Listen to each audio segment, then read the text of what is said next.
The thing about being the family scapegoat is that people stop seeing you as a person. You become a role, a punching bag, the one they can all agree to look down on. I learned this lesson early, and by the time I was 31, I'd perfected the art of staying quiet while they tore me apart. My sister Amanda had always been the golden child. 3 years older, effortlessly beautiful, married to a successful orthodontist named Derek. They lived in a gorgeous house in the suburbs, drove matching luxury SUVs, and their Instagram looked like a lifestyle magazine. Meanwhile, I was Emma, the younger sister who never quite figured things out, according to family consensus. I worked as a financial analyst, which sounds impressive until my family explained it. She crunches numbers for other people's money, my mother would say with a dismissive wave. Nothing creative. Very boring work.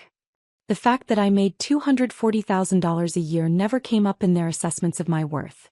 I dressed simply, drove a modest car, lived in a small apartment.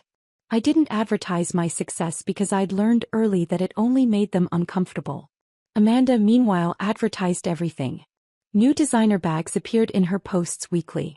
Vacation photos from Cabo, the Maldives, Greece. The Christmas after she got married, she surprised everyone with Cartier bracelets. $8,000 each, she made sure to mention. Our mother wore hers constantly, showing it off to her book club friends. What nobody knew was that I'd been the one making Amanda's minimum payments for the past 4 years. It started innocently enough. She called me crying one night, her voice panicked. I made a mistake. Derek doesn't know, but I maxed out a credit card on the house renovations. The payment is due and I'm short. Can you cover it just this once? I'll pay you back. The payment was $890. I sent it without hesitation because that's what sisters do. The second time was 3 months later. The renovation went over budget. Just $1,200 this time. I promised last time. Then it was the car payment. Then another credit card I didn't know existed. Then a personal loan she'd taken out for a business opportunity that fell through. By the end of year 1, I'd paid $23,000 of her debt. I'm going to pay you back everything, she swore each time.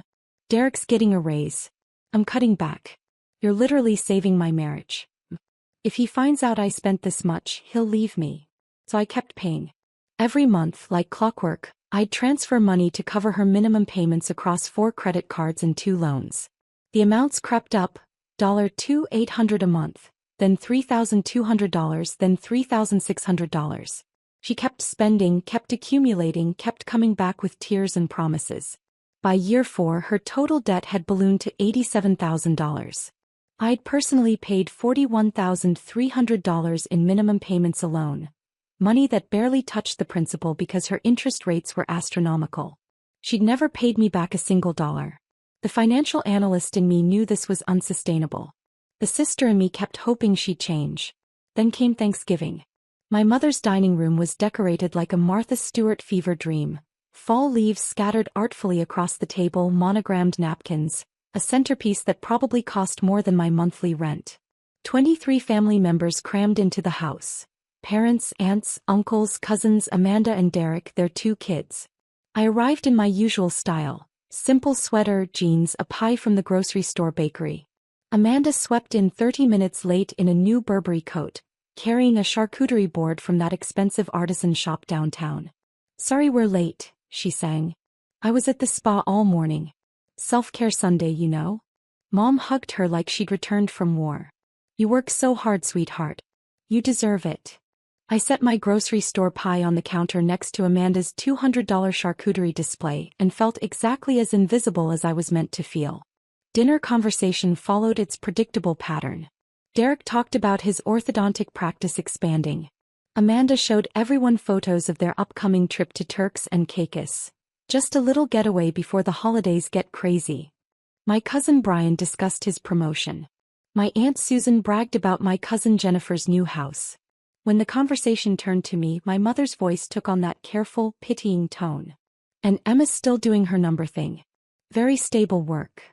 Steady paycheck, my father added like he was complimenting a reliable toaster. That's wonderful, Aunt Susan said with a smile that didn't reach her eyes. Not everyone can be an entrepreneur like Amanda. Amanda beamed. She'd sold monogrammed koozies on Etsy for 3 months 2 years ago before abandoning it. Apparently that made her an entrepreneur. The real trouble started when my younger cousin Maya mentioned she was struggling with student loans. It's just so overwhelming, Maya said, her voice cracking slightly. I'm barely making the minimum payments. I opened my mouth, ready to offer advice. I'd helped 3 friends consolidate and restructure their loans, saving them thousands in interest. But my mother cut me off. Emma, not everyone wants to hear about numbers and calculations. My face burned, but I stayed quiet. You should talk to Amanda, my mother continued. She's so good with money. Look at that beautiful house. Amanda launched into what she called financial advice, which mostly consisted of just budget better, and maybe get a side hustle. Nothing practical. Nothing helpful. Maya nodded politely, but I could see the desperation still in her eyes. After dinner, I found Maya alone in the kitchen. Hey, I have some resources about loan consolidation. If you want, I can send you. Oh my God, Emma. Amanda appeared in the doorway, wine glass in hand, eyes sharp. Can you not? I was just offering to help. She doesn't need your help. Amanda's voice had that edge I'd learned to recognize. She needs real advice, not whatever you're selling. I'm not selling anything. I just know about. What? Numbers. Amanda laughed, and it wasn't kind. That's literally your only skill. You can't just insert yourself into every conversation. My father appeared behind her. What's going on? Emma's trying to give Maya financial advice, Amanda said, making it sound absurd. When she can barely manage her own finances. My stomach dropped. What are you talking about? Amanda's eyes glittered dangerously. Come on, Em. We all know you're always short on cash.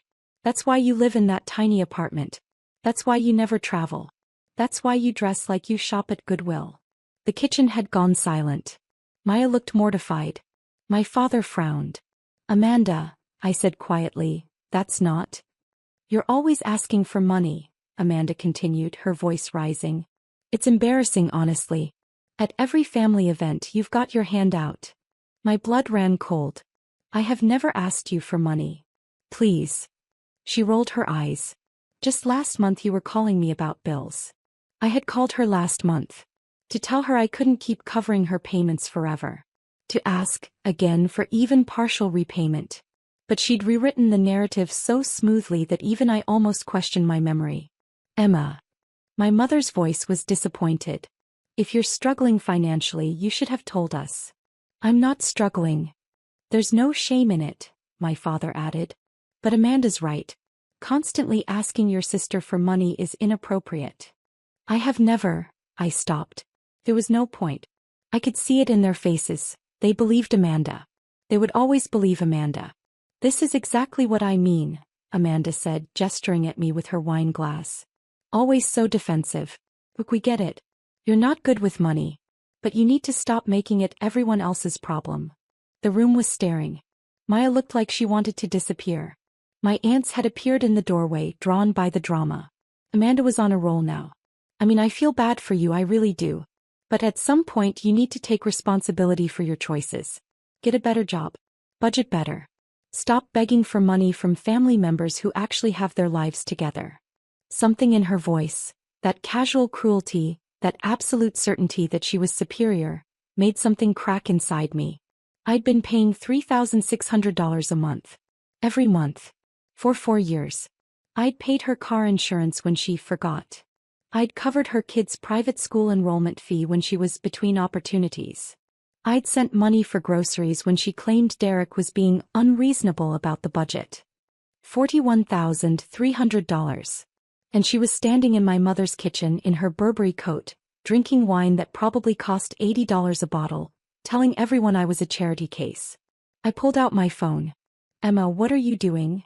My mother's voice was sharp. Taking responsibility for my choices, I said calmly.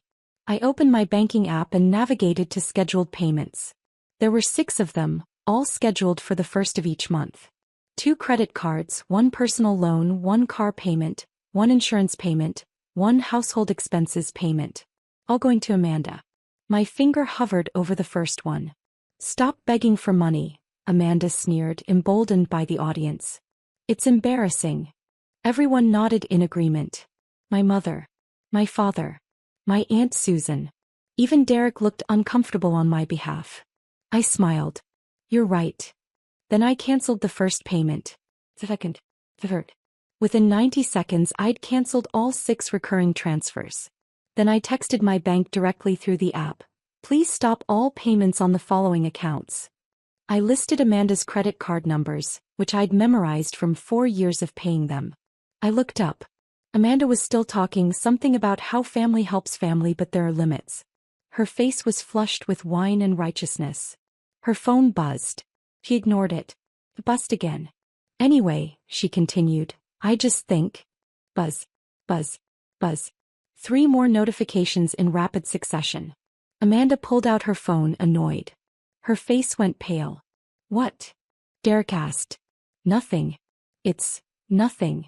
But her hands were shaking slightly as she stared at the screen. I could imagine what she was seeing. Credit card payment failed. Autopay declined. Insufficient funds for scheduled payment. My bank moved fast. Her phone rang. She declined the call. It rang again immediately. Capital One probably. Or Chase. Are you going to get that? My mother asked. It's just spam, Amanda said, but her voice had gone thin. I gathered my coat. I should go. Emma, wait. My father's voice. We didn't mean. No, it's fine. Amanda's right. I need to stop making my problems everyone else's responsibility. I headed for the door. Behind me, Amanda's phone wouldn't stop ringing. I drove home in silence, my hands steady on the wheel.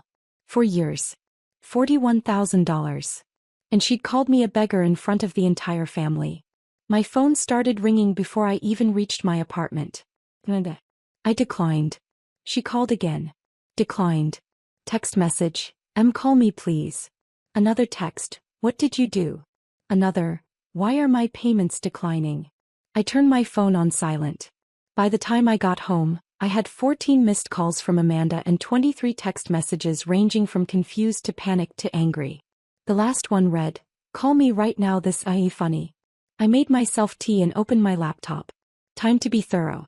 I pulled up my banking records from the past 4 years and created a detailed spreadsheet. Every payment, every date, every amount. I had text messages going back to the beginning. All her promises to pay me back, all her emergencies, all her desperate midnight calls. I compiled everything into a single PDF. 47 pages of documentation. Then I sent it to my personal email, time-stamped and backed up to 3 different cloud services. Just in case. My phone lit up with another call. I watched it ring until it went to voicemail. 30 seconds later, another voicemail notification. I waited until morning to listen to them.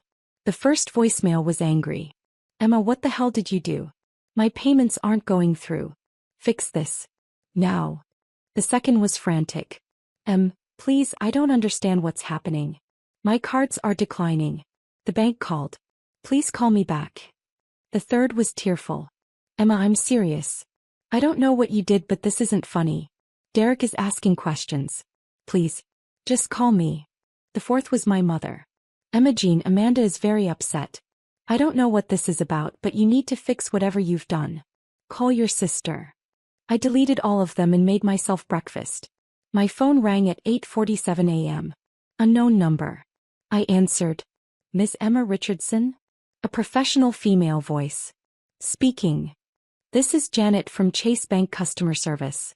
I'm calling regarding a payment arrangement you had set up on an account ending in 7734. Amanda's primary credit card. I need to verify your authorization to cancel this recurring payment. I set up the payment from my personal account, I said calmly. I'm canceling it effective immediately. I see. And you understand this may result in late fees and interest charges on the cardholder's account. I do. May I ask why you were making payments on someone else's credit card? Family arrangement that's ending. Brief pause. I understand. The cancellation is confirmed. Is there anything else I can help you with today? No, thank you. I hung up. 5 minutes later, Amanda called again. I didn't answer. Text message. The bank called me. They said you canceled everything. Why would you do this to me? I responded with a single message. You said I need to stop asking you for money. I'm respecting your wishes. My phone immediately rang. I declined. Another text. That's not what I meant and you know it. Me, you were very clear. In front of everyone. I'm just a beggar who's embarrassing the family. I'm removing myself from being your financial problem. Amanda, please. I have $87K in debt. I can't make these payments. I stared at that message for a long moment. She just admitted it. In writing. The debt I'd been covering. Me, then perhaps you shouldn't have spent that $87,000. This is no longer my responsibility. Best of luck with your budget. I muted the conversation. By Monday morning, the situation had escalated beautifully. My mother called at 7:15 a.m. Emma, what have you done? Good morning, Mom. Amanda is having a breakdown. Her credit cards are maxed out and she's getting calls from collection agencies. Did you do something? I stopped paying her bills. Silence. You, what? I've been paying Amanda's credit card bills, car payment, insurance and personal loan payments for the past 4 years. On Thanksgiving she told the entire family I was a beggar who was always asking her for money. So I stopped paying. Emma, that's not, she didn't mean. She called me embarrassing, Mom. In front of everyone. She told everyone I couldn't manage money while I've been paying $3,600 of her bills every single month. $3,600. My mother's voice cracked. Every month. Every month for 4 years. I have documentation of every payment. Why didn't you tell us? She asked me not to. She said it would ruin her marriage if Derek found out how much debt she had. My mother was quiet for a long moment. Emma, regardless of what Amanda said, you can't just cut her off like this. She needs. No. My voice was firm. She needs to take responsibility for her choices. Her words. I'm done enabling her spending addiction while she tells everyone I'm the one with money problems. She's your sister. And I've given her $41,300 over 4 years. Without a single dollar paid back. While she bought Burberry coats and went to Turks and Caicos and called me a charity case. My mother had no response to that. If she needs help, I continued, she should ask her husband. Or get a job. Or sell some of those designer bags. But she's not getting another dollar from me. I hung up. Tuesday afternoon my father called. Emma, we need to talk about this situation with Amanda. There's no situation, Dad. I'm simply no longer paying bills that aren't mine. She's in real trouble. The credit card companies are threatening to send her to collections. She's going to ruin her credit. She ruined her credit by spending money she didn't have. That's not my problem. Don't you care about your sister? The question hit harder than it should have. Did I care? Of course I did. That's why I'd paid for 4 years. That's why I'd sacrificed vacations and investments and my own financial goals to keep her afloat. But caring about someone doesn't mean drowning with them. I care enough that I enabled her for 4 years, I said quietly. I care enough that I've paid over $40,000 of her debt. I care enough that I protected her marriage by keeping her secrets. But I don't care enough to let her humiliate me publicly while I bankrupt myself for her designer lifestyle. That's very selfish, Emma. Then I'm selfish. She needs to figure this out herself. What if she loses her house? She lives in a house Derek pays for. She'll be fine. What if Derek leaves her when he finds out? Then maybe she shouldn't have lied to him for 4 years about $87,000 in secret debt. My father sighed. You've changed, Emma. You used to be kind. I used to be useful, I corrected. There's a difference. Wednesday brought a new development. My cousin Maya called. Emma? It's Maya. From Thanksgiving. Can we talk? Of course. I wanted to apologize. For what happened. I had no idea what was going on, and watching Amanda say those things about you when you were just trying to help me. I felt terrible. It's not your fault, Maya. I know, but... Look, something weird is happening. My mom talked to your mom and apparently Amanda's having some kind of financial crisis? And it has something to do with you. I should have stayed quiet. But Maya had been genuinely kind in her message and she'd asked directly. Amanda's been in significant credit card debt for years, I said carefully. I was helping her by covering her minimum payments. She asked me to keep it secret. At Thanksgiving she told everyone I was constantly asking her for money, which was a complete lie. So I stopped paying her bills. Wait. Maya's voice changed. You were paying her bills?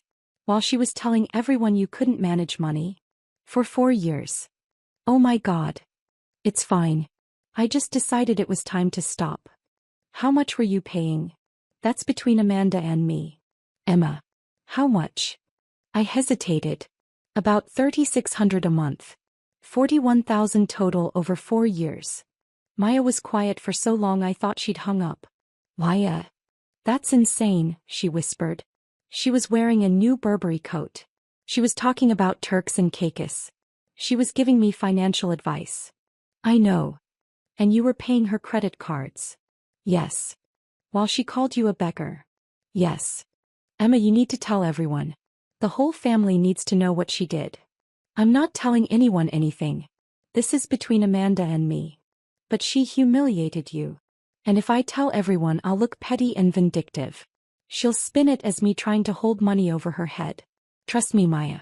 The best revenge is just letting her deal with the natural consequences of her choices. But Maya, bless her Gen Z heart, had other ideas. Thursday evening my phone started blowing up. My Aunt Susan called. Emma, honey, Maya told me what's been going on. Great. I don't want to talk about it, Aunt Susan. No, listen. I had no idea. None of us did. The way Amanda spoke to you at Thanksgiving. If we'd known you were helping her financially this whole time.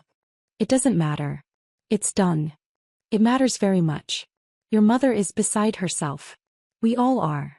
Why is everyone acting like I did something wrong? I stopped paying bills that weren't mine. That's all. Sweetheart, nobody thinks you did anything wrong. We're horrified at how Amanda treated you. Your Uncle Frank is ready to drive over there and give her a piece of his mind. Please don't. This is between siblings. After what she said to you. After how she humiliated you while you were literally keeping her afloat. Emma, that's beyond. Aunt Susan. Kept my voice level. I appreciate your support. But I need everyone to let this go. Amanda needs to figure out her finances. I need to move on. That's all. But the calls kept coming. My cousin Brian, dude, I had no idea. That's messed up.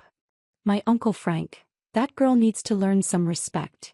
My cousin Jennifer, oh my God, Emma, I'm so sorry. Even Derek called. Emma. His voice was strained. Can we talk? If this is about Amanda's debt, you should talk to her. I did. She finally told me everything. The credit cards, the personal loan, the fact that you've been covering it. I'm sorry you had to find out this way. Why are you apologizing? You've been, Jesus, Emma, you've been paying thousands of dollars a month for years. It's done now. She told everyone you were asking her for money. I know. While you were literally paying her bills. I know, Derek. I'm so sorry. His voice cracked. I had no idea she was in this much debt. I handle our joint accounts, but she kept saying she had her own money from her Etsy thing. I didn't know she'd maxed out cards in her name only. And I definitely didn't know she was lying about you. It's okay. It's not okay. What she said to you was cruel. And it was a lie. And now our entire financial situation is. He stopped. That's not your problem. I'm sorry. I just wanted you to know that I'm sorry and I'm dealing with this and you don't owe us anything. Thank you, Derek. And Emma? What you did, helping her for that long even after how the family treats you, that was really kind. She didn't deserve that kindness, but it was still kind. I had to clear my throat before I could speak. Take care of yourself, Derek. Friday morning, Amanda finally showed up at my apartment. I opened the door to find her standing there, no makeup, hair in a messy bun, wearing sweatpants. She looked like she'd been crying. Can I come in? I should have said no. But old habits die hard. I stepped aside. She walked in slowly, taking in my small apartment. The place she'd always made subtle digs about. Cozy, she'd say, meaning cramped. Minimalist, meaning cheap. Emma, she stopped. Started again. I messed up. You did. I'm so sorry. What I said at Thanksgiving was completely out of line. I was drunk and stupid and I wanted to sound successful in front of everyone and I threw you under the bus. You called me a beggar, Amanda. While I was paying $3,600 a month of your debt. I know. Tears spilled down her cheeks. I know. And I have no excuse. I was horrible. But Emma, I'm drowning here. The The credit card companies are calling constantly. Derek is furious. He's talking about making me get a job and sell my car and cancel the Turks and Caicos trip and... Good.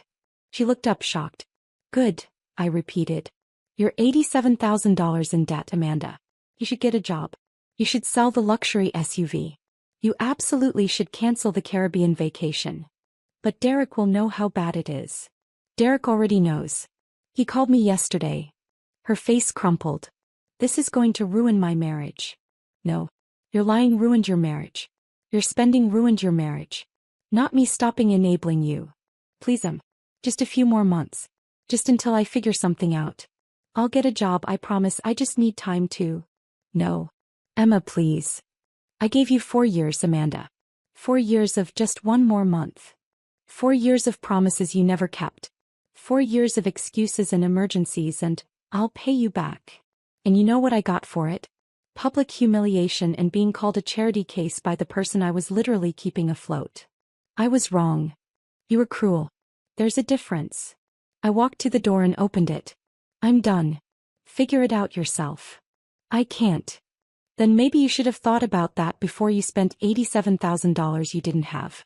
Maybe you should have thought about that before you lied to your husband. Maybe you should have thought about that before you stood in Mom's kitchen and called me a beggar in front of everyone I know. I said I was sorry. Sorry doesn't give me back $41,000. Sorry doesn't undo the humiliation. Sorry doesn't change the fact that you were perfectly happy to let me destroy my own finances while you played the successful entrepreneur on Instagram. Amanda stood there, tears streaming, and for a moment she looked like the sister I'd grown up with. The one who taught me to ride a bike. The one who threatened to beat up my middle school bullies. But that sister was gone, buried under years of entitlement and cruelty. I really am sorry, Em. I believe you're sorry you got caught. I believe you're sorry you're facing consequences. But I don't believe you're sorry for what you did to me. She left without another word. The full fallout took another 3 weeks. Derek, to his credit, handled it decisively. He put Amanda on a strict budget, took over all the accounts, sold her SUV and got her a used sedan and canceled the vacation. He made her get a job at a local boutique retail on her feet 40 hours a week. Amanda hated every second of it. My mother tried to mediate several times, suggesting family therapy or reconciliation dinners, but I held firm. I was polite, cordial even, but I was done being the family's emotional support sister. The extended family was split. The older generation thought I was being harsh. The younger generation thought Amanda got off easy. My cousin Maya started a group chat called We Stan Emma with all the younger cousins. I muted it, but it was nice. Christmas was awkward. Amanda and I were civil but distant. She'd lost weight from stress and her new job. Her Instagram had gone quiet. No designer bags, no luxury vacations, just the occasional photo of her kids. Derek pulled me aside before dinner. She's going to therapy. And financial counseling. We're working through it. That's good. She really is sorry, Emma. I know it doesn't change anything, but she is. I believe she regrets it. I just don't know if she understands why it was wrong. He nodded slowly. Fair enough. 6 months after Thanksgiving, I got a text from an unknown number. It was a screenshot of a payment confirmation. $500 to my account. Then a message. First payment. It'll take me 16 years at this rate, but I'm going to pay you back every dollar. I stared at the screen for a long moment. Part of me wanted to send it back. Part of me wanted to tell her I didn't need it. But the truth was she did need to pay it back. Not for me. For her. I texted back. Received. Thank you. I didn't say it was okay. I didn't say we were good. Because we weren't and maybe we never would be. But it was a start. A year after Thanksgiving, Maya asked me to help her consolidate her student loans. I spent a Saturday afternoon showing her how to compare rates, negotiate with lenders and restructure her payments. We saved her $14,000 in interest over the life of the loans. She cried and tried to pay me. I refused. Just remember this when someone else needs help, I told her. And maybe don't let people walk all over you while pretending they're doing you a favor. She laughed. Learn that from the best. The thing about being the family scapegoat is that people stop seeing you as a person. But the thing about stepping out of that role is that you start seeing yourself clearly, not as the villain in someone else's story but as the protagonist of your own. I'm 32 now. I still work as a financial analyst. I still live simply. I still drive a modest car. But I took that $3,600 a month I'd been paying Amanda's bills and put it into investments. My portfolio is up 34% since Thanksgiving. I'm on track to retire at 45 if I want. I also bought a new couch. It's small, trivial, nothing compared to Amanda's designer lifestyle. But it's mine. Paid for with money I earned and kept instead of giving away to someone who saw me as an ATM with a heartbeat. Amanda still makes her $500 monthly payments. We're civil at family events. She's worked her debt down to $71,000. Derek says she's doing better. I'm happy for her. I really am. But I'm happier for me. Because for the first time in my life, I'm not the family scapegoat. I'm not the sister who enables and sacrifices and disappears. I'm just Emma. And Emma doesn't beg for money. He never did.